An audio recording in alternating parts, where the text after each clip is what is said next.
दोस्तों प्रणाम। दोस्तों आज जिस प्रकार की जो स्थिति सारे विश्व में देश में बनी हुई है उससे बड़ी दहशत है और सब लोग काफ़ी डरे हुए हैं। कैसे होगा, कैसे ऊपर उठेगा सिस्टम, दोबारा से कामकाज चल पाएंगे नहीं चल पाएंगे, और अगर चल पाएंगे तो कैसे चलेंगे, और दोबारा से उस स्थिति तक, एक नॉर्मल स्थिति तक आने के लिए कितना वक्त लगेगा। तो दोस्तों मैं एक बात आपको अगर बताऊं,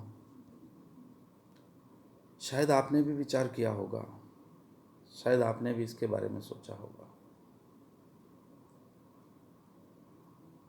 ये बहुत बड़ा डिजास्टर है, इसमें कोई शक नहीं।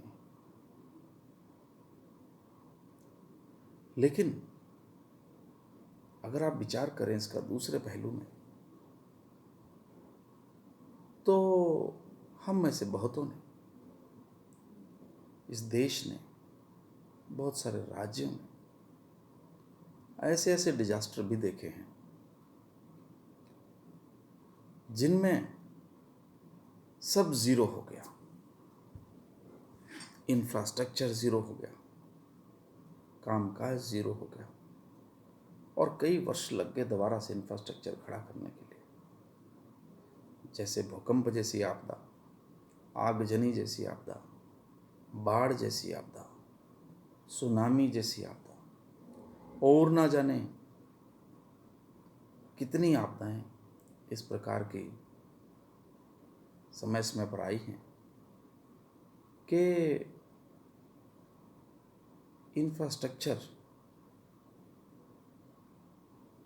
जीरो हो गया, जिसके कारण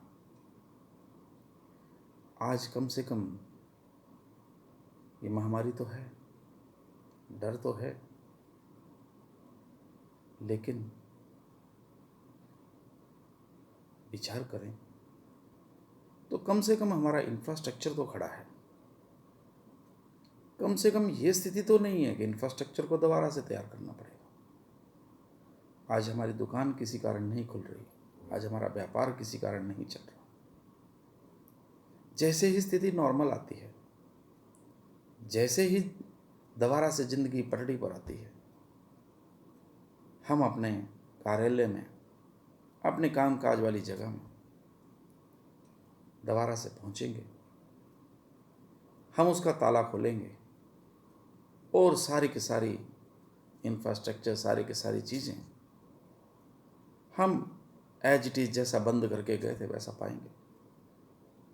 इसलिए दोस्तों, देर सवेर सब ठीक हो जाएगा। कामना करिए कि इस वैश्विक महामारी की दवाई जल्दी से जल्दी हमारे साइंटिस्ट, हमारे डॉक्टर तैयार कर लें, उनको शक्ति मिले, उनको इस प्रकार का उनके अंदर वैज्ञानिक सोच ऐसी बन जाए कि ये जो दवाई बनाने में वो काम कर रहे हैं, इस प्रोजेक्ट पे जो काम कर रहे हैं, वो अति शीघ्रता से हो जाए। दोस्तों, पॉजिटिव रहिए।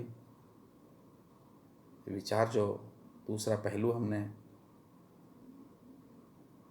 विचार किया, जिसके ऊपर अभी बात की, उस पहलू के नज़रिए से इसको देखिए और खुशहाल ज़िंदगी की कामना करिए।